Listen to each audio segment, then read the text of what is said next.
Hi all of you, welcome to విద్యార్థి హెడ్టెక్ YouTube channel. ఈరోజు మన క్లాస్లో వచ్చేసి 7వ తరగతిలోనే ఉన్నటువంటి మాయా కంబళి అక్షరం ఈ రెండింటికి సంబంధించినటువంటి సిలబస్ అనేటువంటి మనం ఒకసారి పరిశీలించినట్లయితే కానీ ఇందులో వచ్చేసి ముఖ్యంగా ఏమి వీడియోస్ చేయబడుతున్నాయి అన్నమాట. ఈ తెలుగు సంబంధించిన గ్రామరు ఇందులో వచ్చేసి చూడండి, ఏ ఆప్షన్ 27th క్వశ్చన్ ఆల్రెడీ నేను 20 క్వశ్చన్స్ దాకా కవర్ చేశాను. 21 క్వశ్చన్ చూద్దాం. 21 క్వశ్చన్ వచ్చేసి, నీవు నీకోసం బతికితే అది పశు ప్రకృతి, నీవు ఇతరుల కోసం జీవిస్తే అది మానవ సంస్కృతి అను నీతిని తెలిపే కథ ఏది? చూడండి, ఇక్కడ ఏమన్నాడంటే నీవు నీకోసం బతికితే అది వచ్చేసి పశు ప్రకృతి అంటే ఏంటి? పశువు కూడా అలాగే బతుకుతుంది కదా, సో ఆ విధంగా చెప్పాడు. అయితే నువ్వు ఇతరుల కోసం జీవిస్తే అది మానవ సంస్కృతి అని నీతిని తెలిపేటువంటి కథ ఏది అన్నాడు అనమాట. అంటే దీంట్లో ఆప్షన్స్ వచ్చేసి మనకి ఏమి ఇచ్చాడంటే దేశభక్తి ఆప్షన్ 1, ఆప్షన్ 2 వచ్చేసి ఏమి ఇచ్చాడంటే ఆచరించి చూపాలి, ఆప్షన్ 3 మనిషి, ఆప్షన్ 4 సత్యవ్రతం. చూడండి, మీరు దేశభక్తిలో వచ్చేసి మనకు బాగున్నది. సో మనిషి, ఆచరించి చూపాలి, సత్యవ్రతం కాదు కానీ దేశభక్తి ఇక్కడ పేజీ నెంబర్తో సహా ఇచ్చినాడు. అక్కడ దీనికి ఆన్సర్ దొరుకుతుంది. ఎక్కడ ఆన్సర్ పేజీ నెంబర్ అంటే 7వ తరగతి తెలుగు టెక్స్ట్ బుక్, మళ్ళీ వేరేది అనుకుంటారు మీరు. నెక్స్ట్, మనిషి కథలో గల ధనవంతుని పేరు ఏది? ఆప్షన్ 1 చండీదత్తుడు, option 2 Xanthus, option 3 Aesop, option 4 యునాన్. ఆప్షన్ 2 వచ్చేసి జాంతస్. మనిషి కథలో ఉన్నటువంటి ధనవంతుని పేరు ఏమంటే జాంతస్. ఓకే. నెక్స్ట్, మూడవది, కలువు కొలను సదానంద జాతీయ ఉత్తమ ఉపాధ్యాయుడిగా ఎప్పుడు ఎంపికయ్యారు? సో కలువు కొలను సదానంద వచ్చేసి కవి. ఇతను ఏమిటి రాశాడు? రచయిత రాసినటువంటిది వచ్చేసి మాయా కంబళి అనేటువంటి పాఠ్య భాగాన్ని రచయించాడు.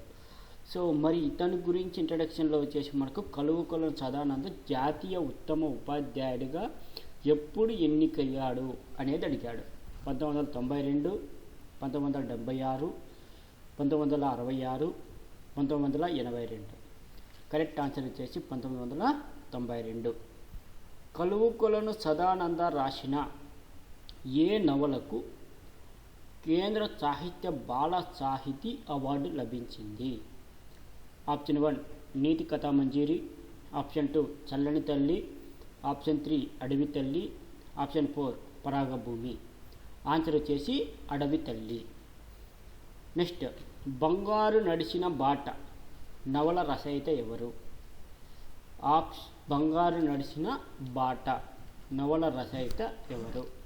Option 1 Dasarathi Krishnamacharyulu, option 2 Ravinuthala Premkishore, option 3 Balagangadhar Tilak, option 4 Kaluvu Kolanu Sadananda.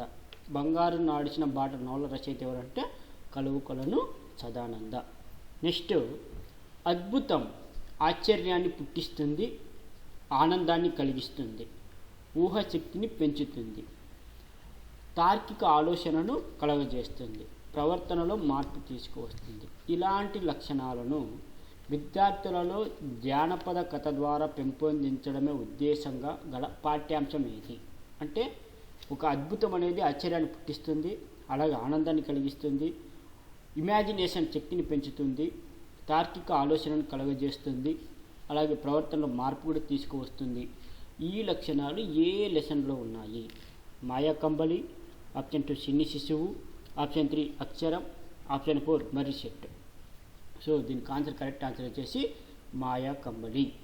ఇంకా నెక్స్ట్ వచ్చేసి ఏమంటే నెక్స్ట్ లెసన్ మనకు, సో ఇక్కడ నెక్స్ట్ వచ్చేసి పార్ట్ 2లో వచ్చేసి డిఫికల్ట్ క్వశ్చన్స్ అనేటువంటి మనకి ఉండడం జరిగింది. సో ఆప్షన్ 2లో వచ్చేసి మనకు లెవెల్ 2లో వచ్చేసి పార్ట్ 2 క్వశ్చన్స్ చూద్దాము. సో ఆప్షన్ ఏ ఏమొచ్చాడు? అక్షరం పాఠ్యాంశం కవి రవినూతల ప్రేమకిషోర్. ఆప్షన్ బి అక్షరం పాఠ్యాంశం వచన కవిత ప్రక్రియకు చెందినది. అంటే వచ్చిన కవిత ప్రక్రియకి చెందినది. సరైన సమాధానం తెలపండి. ఇలాంటివి ఇచ్చినప్పుడు చాలామంది ఎలిమినేట్ అవుతారు. సిన్సియర్గా చదివిన క్యాండిడేట్ మాత్రమే వర్క్ అవుతాడు ఇక్కడ. ఓకేనా? అయితే నెగిటివ్ మార్క్ ఉన్నాయి, నెగిటివ్ మార్క్ అనేటువంటిది లేదు, మన అదృష్టము. సో ఇక్కడ చూడండి, ఆప్షన్ 1లో వచ్చేసి ఏ సరైనది, బి సరికాదు. అంటే అక్షరం పాఠ్యాంశం రవినూతల ప్రేమకిషోర్ రాశాడు, కానీ బి సరికాదు అన్నాడు. ఆప్షన్ 2 వచ్చేసి మనకి ఏబీలు 2 సరైనవి అన్నాడు. ఆప్షన్ 3 వచ్చేసి ఏమన్నాడంటే ఏబీలు 2 సరికావు అన్నాడు. ఆప్షన్ 4 వచ్చేసి ఏమన్నాడు, ఏ సరికాదు బి సరైనది అన్నాడు. ఏ సరికాదు బి సరైనది అనేసి అన్నాడు అనమాట. మరి కరెక్ట్ ఆన్సర్ ఏదే? ఇక్కడ ఏంటి మనకు బాగా తెలిసిండేదే, అక్షరం పాఠ్యాంశాన్ని ఎవరు రచించారు అంటే రవినూతల ప్రేమకిషోర్. మరి అక్షరం పాఠ్యాంశం వచ్చిన కవిత ప్రక్రియకి చెందినదా లేదా? ఎస్, కవిత ప్రక్రియకు వచ్చిన కవిత ప్రక్రియకి చెందినదే. మరి కరెక్ట్ ఆన్సర్ ఏది? 2, ఏబీలు 2 సరైనవి. నెక్స్ట్ 28ది ఆప్షన్ ఏ ఇంకు సుక్క రచనకర్త కలువుకులను సదానంద. ఆప్షన్ బి నిశ్శబ్ద గాయం రచనకర్త రవినూతల ప్రేమకిషోర్. సరైన సమాధానాన్ని తెలపండి. ఏబీలు 2 సరికావు. ఆప్షన్ 2 ఏ సరైనది, బి సరికాదు. ఆప్షన్ 3 ఏ సరికాదు, బి సరైనది. ఆప్షన్ 4 ఏబీలు సరైనవి. దానికి కరెక్ట్ ఆన్సర్ వచ్చేసి ఇంకుసుక్క రచనకర్త వచ్చేసి కలువుకులం సదానంద. నిశ్శబ్ద గాయం కూడా ఇదనే రాశాడు. కాబట్టి ఆప్షన్ వచ్చేసి ఏది? ఆప్షన్ ఏ సరికాదు మరియు బి సరైనది. సో అనే దాంట్లో మనకు ఇంకుసుక్ వచ్చేసి మనకి ఎవరు రాశారప్ప అంటే రవినూతల ప్రేమకిషోర్ రాశాడు. నిశ్శబ్ద గాయం వచ్చేసి రవినూతల ప్రేమకిషోర్ రాశాడు. ఓకేనా? కాబట్టి మన కరెక్ట్ ఆన్సర్ వచ్చేసి ఏ సరికాదు, బి సరైనది. So option 3. నెక్స్ట్ వచ్చేసి నెక్స్ట్ క్వశ్చన్. సో నెక్స్ట్ క్వశ్చన్లో వచ్చేసి మనకి ఏంటి? సో ఇక్కడ చూడండి, అక్షరం పాఠ్యాంశాలకు సంబంధించి సరైన సమాధానం తెలపండి. ఆప్షన్ ఏ ఈ పాఠ్యాంశం నలుగురవుదాం కవితా సంపుటి నిలిది. ఆల్రెడీ చెప్పాను, అక్షర పాఠ్యాంశం ఎక్కడి నుంచి తీసుకోవడమైంది అంటే నలుగురవుదాం అనేటువంటి కవితా సంపుటిలోనిది అనేసి. ఆప్షన్ బి ఈ పాఠ్యాంశం ఎక్కడి నుంచి వచ్చింది? కలువుకులను సదానంద అనే కవి దీన్ని రాశాడు. ఆల్రెడీ మనం చెప్పుకున్నాం, అక్షరం అనేటువంటి పాఠ్యాంశం వచ్చేసి నలుగురవుదాం అనే కవితా సంపుటిలోనిది.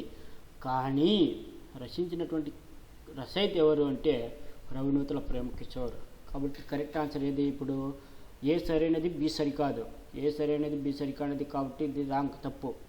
ఏబీలు 2 సరైనవే కాదు. సో ఇది రాసించిండేది ప్రేమకిషోర్, కాబట్టి ఇది తప్పు. ఏబీలు 2 సరికావు, తప్పు. ఏ సరికాదు, బి సరైనది, ఇది తప్పు. కాబట్టి ఇక్కడ ఏంటి కరెక్ట్ ఆన్సరు? ఫస్ట్ 1 ఏ సరైనది, నలుగురవదం కవితా సంపుటిలోనిది. బి వచ్చేసి సరికాదు. ఈ పాఠ్యాంశం వచ్చేసి కలువుకులను సదానంద కవి అనేటువంటిది సరికాదు. ఎందుకు? దాన్ని రాసించిండేది ఎవరు? రవినూతల ప్రేమకిషోర్. నెక్స్ట్ కింది పదాలకు సంబంధించి సరైనది ఏది? సో అర్థాలు అన్నమాట ఇవి. ఏ అర్థాలు అంటే పర్యాయ పదాల కిందకి వస్తాయి. కాయం అంటే శరీరము, తనువు. కన్ను అంటే నేత్రము, నయనం.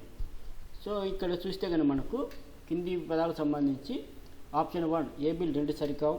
ఆప్షన్ 2 ఏ సరైనది, బి సరికాదు. ఆప్షన్ 3 ఏ సరికాదు, బి సరైనది. ఆప్షన్ 4 ఏబీలు సరైనవి. కరెక్ట్ ఆన్సర్ వచ్చేసి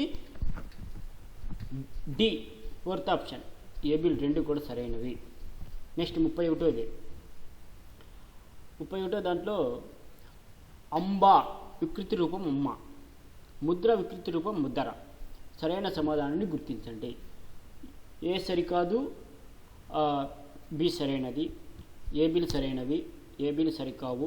ఏ సరైనది, బి సరికాదు. 31 కరెక్ట్ ఆన్సర్ ఏబీలు 2 సరైనవే. ఓకేనా?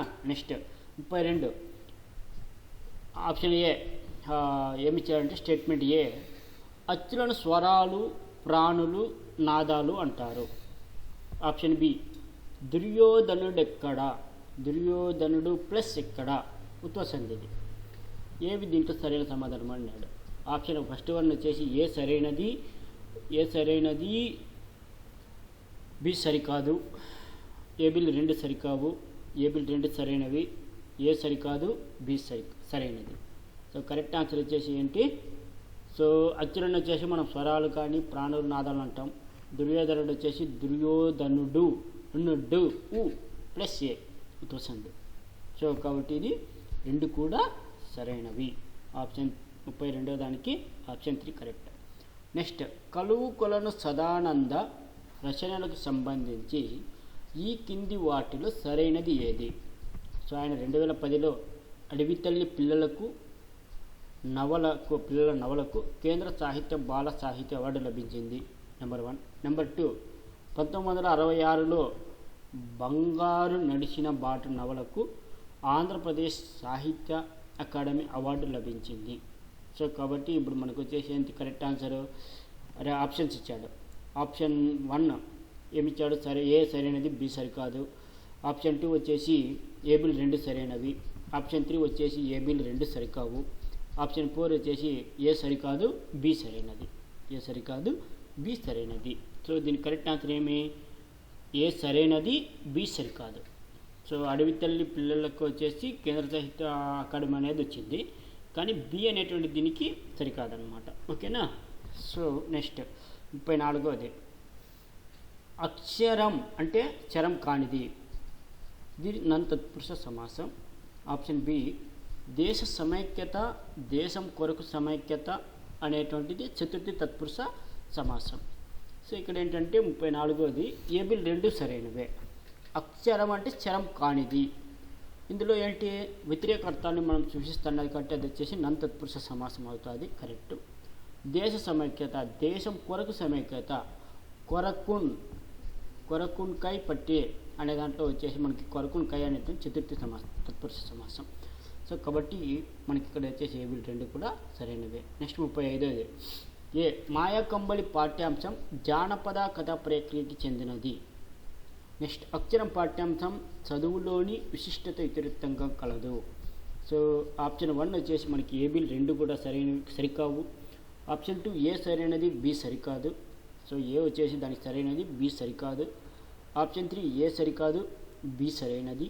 ఆప్షన్ 4 ఏబిల్ సరైనవి. సో 2 కూడా కరెక్టే. 2 కూడా కరెక్టే. సో ఏబిల్ 2 సరైనవే.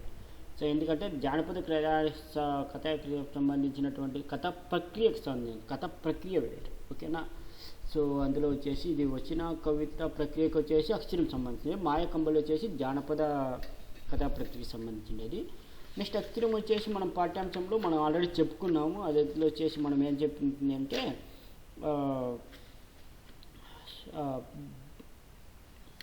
సో అందులో వచ్చేసి మనకేం చెప్తుంది అంటే ఇది చదువు యొక్క విశిష్టత, అక్షరం పేరులోనే ఉన్నది, చదువు యొక్క విశిష్టత గురించి చెప్తుంది అనేసి కూడా మనము చెప్పుకోవడం జరిగిందనమాట. సో కాబట్టి దీనికి 2 కూడా ఏబీలు సరైనవి అనమాట. ఇంకా నెక్స్ట్ వచ్చేసి 36వది, కింది వాటిలో సరైన సమాధానాన్ని గుర్తించండి. నీతి కథామంజరి, తుసన్న మహిమలు ఈ 2 కూడా ఎవరు రాశారంటే కలువు కొలను సదానంద రాశాడు. ఆప్షన్ బి వచ్చేసి నిశి రేఖల పుడమి, త్రిపురనేని గోపిచంద్ వచ్చేసి 3rd చాప్టరు. సో ఇక్కడ ఆప్షన్ 1 ఏ సరైనది, బి సరికాదు. ఆప్షన్ 2 ఏబిల్ సరైనవి. ఆప్షన్ 3 ఏబిల్ సరికావు. ఆప్షన్ 4 ఏ సరికాదు, బి సరైనది. సో 36 దానికి కరెక్ట్ ఆన్సర్ వచ్చేసి ఏంటంటే ఇక్కడ 36 దానికి వచ్చేసి ఫస్ట్ 1 కరెక్ట్ ఆన్సర్. ఏ వచ్చేసి సరైనది, బి సరికాదు. ఓకేనా? సో ఇంతటితో మనకు ఈ క్వశ్చన్స్ అనేటువంటివి 36 లెవెల్ 2 కంప్లీట్ అయింది. ఇంకా లెవెల్ 3లో ఇంకొక 14 క్వశ్చన్స్ ఉన్నాయి. అందులో ఏమంటే ఫస్ట్ది అంటే ఇంకా హై టఫ్ అనమాట ఇవి క్వశ్చన్స్. మాయాకంబళి పాఠ్యాంశ రచయితకు సంబంధించి సరికాని సమాధానంను గుర్తించండి. ఇవి వచ్చేసి ఈ 14 క్వశ్చన్స్ మీకు సపరేట్గా సెకండ్ వీడియో తెలుగు 2వ పార్ట్లో చూస్తాను. ఓకేనా? మరి ఫ్రెండ్స్, డిఎస్సికి ప్రిపేర్ అవుతున్నటువంటి ఎవరైనా సరే మన యూట్యూబ్ ఛానల్ ఏదైతే ఉన్నదో విద్యా థెరటిక్ యూట్యూబ్ ఛానల్, అందులో ఈ తెలుగుకు సంబంధించినటువంటి కంటెంట్కి సంబంధించినటువంటి వీడియోస్ అన్నీ చేయడం జరుగుతుంది. ఇది కూడా యాజ్ సూన్ యాజ్ పాసిబుల్ వీలైతే రేపటికి 7th క్లాస్ అయిపోతుంది, మళ్ళీ ఈ వీక్లో 8th కూడా అయిపోతుంది, 9th కంప్లీట్ అయిపోతుంది. ఓకేనా? సో 10th కూడా ఆల్మోస్ట్ ఒక 10 రోజుల్లో 10th వరకు అయిపోతుంది. అయిపోయిన తర్వాత సందులు కావచ్చు, సమాచారాలు కావచ్చు, అదంతా కూడా నిదానంగా చేస్తూ ఉంటాము. అలాగే ఇంగ్లీష్ కూడా చెప్పబడుతుంది. గ్రామర్ సంబంధించినటువంటి ఈ ఎస్ఎండ్ఎస్ పబ్లికేషన్స్లో ఉన్నటువంటి హోమోనిమ్స్, సినోనిమ్స్, యాంటోనిమ్స్ అవి కూడా చెప్పబడుతుంది. ఇవన్నీ కూడా మనం ఫ్రీగానే జస్ట్ యూట్యూబ్లో మీరు వాచ్ చేసుకోవచ్చు. ఓకేనా? కానీ నా మెయిన్ ఇంటెన్షన్ ఏంటంటే టెట్కి సంబంధించి అన్నీ కూడా మనం ఫ్రీగానే ఇస్తాను నేను.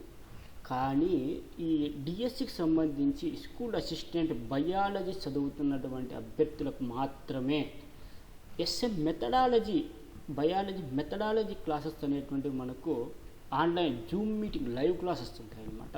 ఇవి ప్రాబబ్లీ మనము ఆగస్ట్ నుంచి స్టార్ట్ చేయాలనేటువంటిది ఒకటి ఉన్నది. దీనికోసం నేను ఏం చేస్తానంటే నా యూట్యూబ్లో వీడియో డిస్క్రిప్షన్లో నా యొక్క యూట్యూబ్ యూట్యూబ్ గ్రూప్ లింక్ అనేటువంటిది ఇవ్వడం జరుగుతుంది. ఇంట్రెస్టెడ్ ఉండేవాళ్ళు మీరు జాయిన్ కావండి. జస్ట్ మీకు మెథడాలజీ క్లాసెస్ అనేటువంటిది 500 రూపాయలకి ఎవరు కూడా లైవ్ క్లాసెస్ చెప్పరండి. రికార్డింగ్ క్లాసెస్ మాత్రం అవైలబుల్ అవుతాయి. కానీ మనం మెథడాలజీకి సంబంధించి క్లాసెస్ అనేటువంటివి మనకు 500 రూపాయలకు మాత్రం మనం అందించడం జరుగుతుంది. వితిన్ 1 మంత్లో, అంటే ఆగస్ట్ 1 నుంచి ఆగస్ట్ ఎండింగ్కే మనం, అంటే 20 తేదీకి అంతా కూడా ఆగస్ట్ 20-25కి అంతా మెథడాలజీ క్లాసెస్ అయిపోతాయి అన్నమాట. చూడండి, మెథడాలజీ అయిపోయిన తర్వాత మీకు ఇంట్రెస్ట్ ఉంటే కంటెంట్కి వచ్చేసి కూడా టెట్ ఎగ్జామ్ అయిపోయి నుంచి మనకు కంటెంట్ ఉంటుంది అన్నమాట. సో ఇది చాలా జాగ్రత్త. సో ఇంట్రెస్ట్ ఉన్నటువంటి వాళ్ళు వచ్చేసి మనకు ఈచ్ బ్యాచ్కి వచ్చేసి ఇన్కేస్ ఎక్కువ అడ్మిషన్స్ వచ్చినా కానీ చాలా తక్కువ మందితోనే మనం బ్యాచెస్ స్టార్ట్ చేయడం జరుగుతుంది అనమాట. ఇంట్రెస్టెడ్ ఉండేవాళ్ళు వచ్చేసి కింద నేను వాట్సాప్ డిస్క్రిప్షన్లో, ఈ యొక్క యూట్యూబ్ ఛానల్ డిస్క్రిప్షన్లో వచ్చేసి ఈ వీడియో కింద నా వాట్సాప్ గ్రూప్ ఇస్తాను. అలాగే మిగతా ఎవరైతే టెట్ పేపర్ 2కి ప్రిపేర్ అవుతుంటారో వాళ్ళు కూడా ఇక్కడ జాయిన్ కావండి. Thank you for watching. So subscribe చేయండి, షేర్ చేయండి, మంచి కంటెంటు మంచిగా చదవండి, మంచిగా జాబ్ కొట్టండి. And one more thing, so ఇప్పుడున్నటువంటి అత్యధిక సమయాన్ని సద్వినియోగం చేసుకోండి, కానీ స్పాయిల్ చేసుకోవద్దండి. So thank you.